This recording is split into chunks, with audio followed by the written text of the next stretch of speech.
नमस्कार। आशा है कि आप लोग अच्छे होंगे। जय सेवा।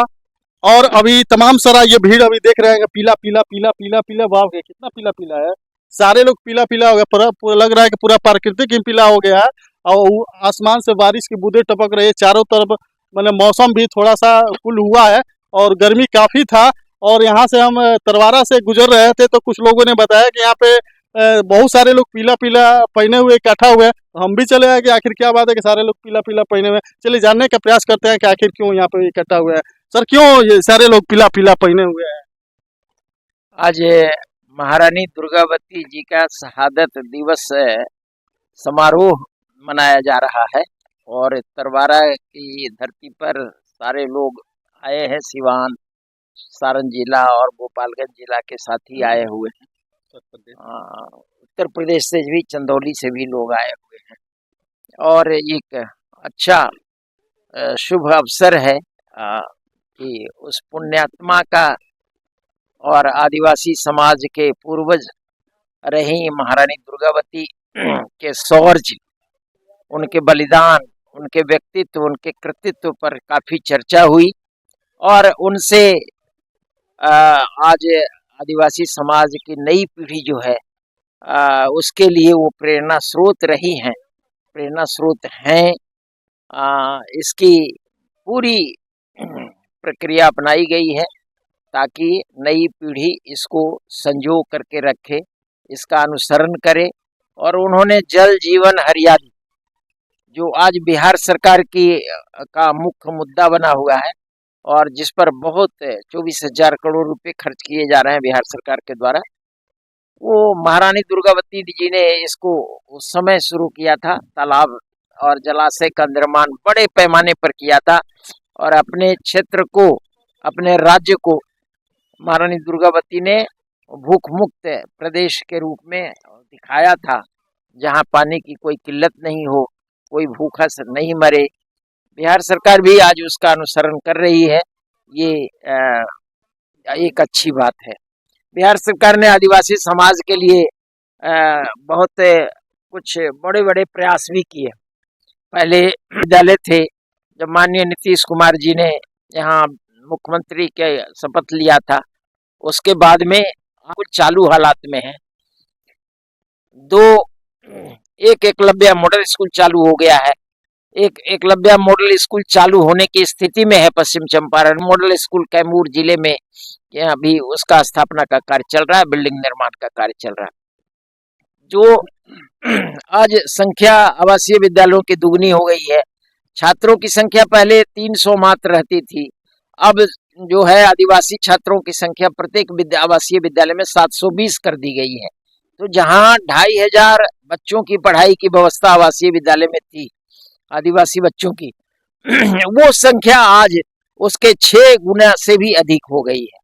तो इस राज्य में पहले राज्य अनुसूचित जनजाति आयोग नहीं था, बिहार सरकार ने इसका गठन किया।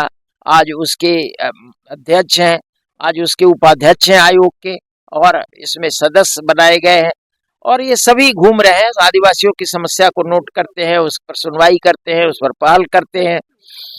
इस प्रकार से अभी एक बड़ा संस्थान बनाया गया है, बिहार सरकार ने किया है कि अनुसूचित जनजाति शोध एवं प्रशिक्षण संस्थान। उसके लिए बिहार सरकार ने 32 कट्ठा जमीन दिया है। मीठापुर फार्म के बगल में बाईपास के ठीक सटे हुए जमीन है, कीमती जमीन है और अच्छी जगह पर है, जहां हर कोई आदिवासी आसानी से पहुंच सकता है। स्टेशन के बगल में है, 5 रुपए भाड़ा देके जा सकता है। तो और उसके लिए भारत सरकार ने भी सपोर्ट किया है, 34.5 करोड़ रुपए का सपोर्ट किया है। उसके लिए उसमें एक बड़ा छात्रावास 5 मंजिला बन रहा है, उसमें 100 छात्र उसमें रहेंगे और शोध करेंगे। उसके साथ साथ वहाँ शोध का कार्य होगा। आदिवासियों के विकास के लिए जितने प्रकार हो सकते हैं, जितने आयाम हो सकते हैं, उस पर विमर्श करेंगे, शोध करेंगे। और फिलहाल ये अनुसूचित जनजाति शोध एवं प्रशिक्षण संस्थान ने गोंड आदिवासी और थारू, उरांव और एक संथाल, ये 4 जनजातियों का अध्ययन का काम शुरू कर दिया है। उसके लिए डायरेक्टर का पदस्थापन हो गया है, 24 अधिकारियों का पदस्थापन हो गया है। फिलहाल जब तक बिल्डिंग नहीं बने तब तक बिहार सरकार ने एक भवन भी दिया है। तो अभी भूमिहीन जितने आदिवासी हैं उसके लिए अभी वो सर्वे का काम चल रहा है, शिविर लग रहा है, पूरे बिहार के लिए वो है। तो अनुसूचित जाति के हों या अनुसूचित जनजाति को हों या और भी कोई गरीब है, तो उसके लिए बिहार सरकार ने अभी सर्वे का काम शुरू किया है और उसमें शिविर लगाए जा रहे हैं गांव-गांव में कि कोई भूमिहीन नहीं रहे, आवास विहीन नहीं रहे। उसके लिए पास पर्चा उनको दिया जाए ताकि उनका उसमें आवास का निर्माण जो है प्रधानमंत्री आवास योजना के तहत हो सके। इस प्रकार से और भी सारे काम विकास के, पहले 400 रुपये आदिवासी महिलाओं को, आदिवासी वृद्ध को, आदिवासी दिव्यांग लोगों को सिर्फ 400 रुपये महीने मिल रहे थे। अभी बिहार सरकार ने उसको 1100 रुपये प्रति माह कर दिया है और जुलाई माह से भुगतान की शुरुआत भी करा दी है। तो अभी आने वाले समय में आदिवासियों के जो कार्यक्रम है उस पर गंभीरता से सरकार ले रही है, उनके मुद्दे को गंभीरता से ले रही है और जहां जहां विवाद आ रहा है उसके लिए अनुसूचित जनजाति आयोग उस गांव में जाकर भ्रमण करता है। शिकायत मिलते ही अगर कहीं मर्डर हो गया है जमीन विवाद में या किसी अन्य विवाद में, तो अनुसूचित जनजाति के उस परिवार को राहत राशि के रूप में, मुआवजा के रूप में 8,25,000 रुपये देती है। FIR होते ही 4,12,500 दे देती है और फिर अगर चार्जशीट हो गया, ये अप्रूव्ड हो गया कि हाँ ये मर्डर हुआ है, तो उसमें 4,12,500 फिर से देती है, अर्थात 8,25,000 रुपये का मुआवजा दे रही है, अनुदान दे रही है। इस प्रकार से और भी जितने भी कांड हो रहे हैं और जितने प्रकार के पीड़ित हैं अनुसूचित जनजाति में, अगर उसका सही दिशा में कंप्लेन हुआ और उसमें जांच में ये प्रमाणित हो जाता है कि घटना सही है, तो उस स्थिति में अलग अलग तरह के मुकदमे में अलग अलग तरह के मुआवजा का प्रावधान किया गया है। अनुसूचित जाति जनजाति अत्याचार अधिनियम और नियम की धारा जो है, उसी अधिनियम के अंतर्गत नियम जो बनाए गए हैं, रूल्स बनाए गए हैं, उसके जो नियम 12 है उसके अंतर्गत मुआवजा का प्रावधान है अलग अलग घटनाओं में अलग अलग प्रकार का। तो ये चल रहा है, अभियान चल रहा है, जारी है। राज्य सरकार भी प्रयास कर रही है और जो समाज के प्रबुद्ध वर्ग हैं, उस समाज के प्रबुद्ध वर्ग इस काम में लगे हुए हैं। आज का कार्यक्रम भी उसी दिशा की एक पहल है। पिछले वर्ष भी कार्यक्रम हुआ था और उसके पहले भी एक कार्यक्रम हुआ था और ये विभिन्न जिलों में ये तरह के कार्यक्रम चल रहे हैं। हमारे साथ में यहाँ हैं विद्वान अधिवक्ता पूर्णिया से आए हुए हैं रजनीश टुड्डू जी।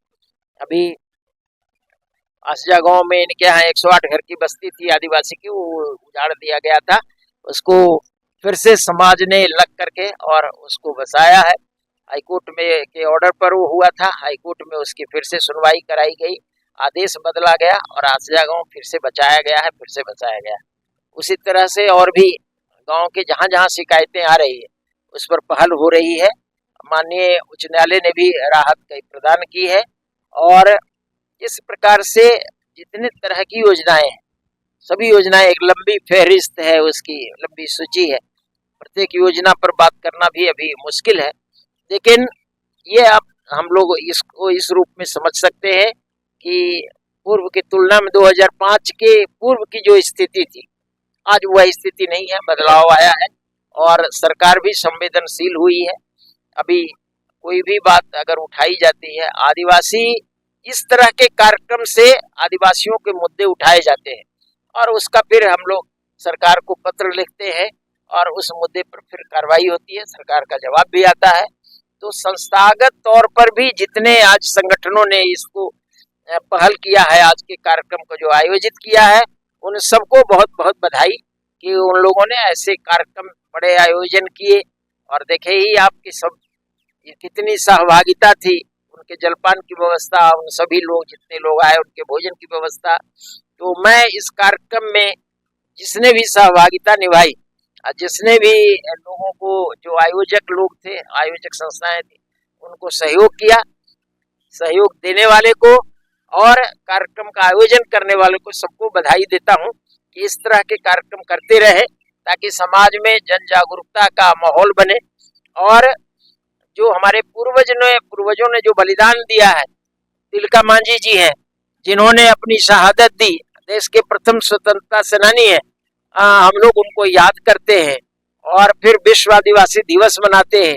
तो इस तरह से जो आयोजन होते हैं उसका फलाफल मिलता है और उससे सरकार भी संवेदनशील होती है। तो हम लोगों का, सबका, समाज के जो पहरुआ वर्ग है, जो पढ़ा लिखा वर्ग है, जो ऐसे मुद्दों को उठाते हैं, या जो समाज के जागरूक लोग हैं, शिक्षित नहीं होते हुए भी वो ज्यादा शिक्षित हैं कि अपने मुद्दे को उठाते हैं, तो उनको भी अभी प्रणाम, सलाम, नमस्ते, कि वो जन जागरूकता में अपनी भूमिका निभाते हैं। चंदौली से साथी लोग आए हुए हैं, तो आप देख रहे हैं दूसरे राज्यों के लोग इतने उत्साह से यहाँ उन्होंने भागीदारी ली, अपनी बात रखी, और यहाँ के जो अच्छाइयाँ हैं उसको लेकर चंदौली जा रहे हैं। वो उत्तर प्रदेश में अपनी बात उठाएंगे और इस प्रक्रिया की पुनरावृत्ति करेंगे, रेप्लिकेट करेंगे, तो वहाँ भी इसका फलाफल मिलेगा बिहार की तरह, ये हम लोगों को भरोसा है। बहुत बहुत धन्यवाद।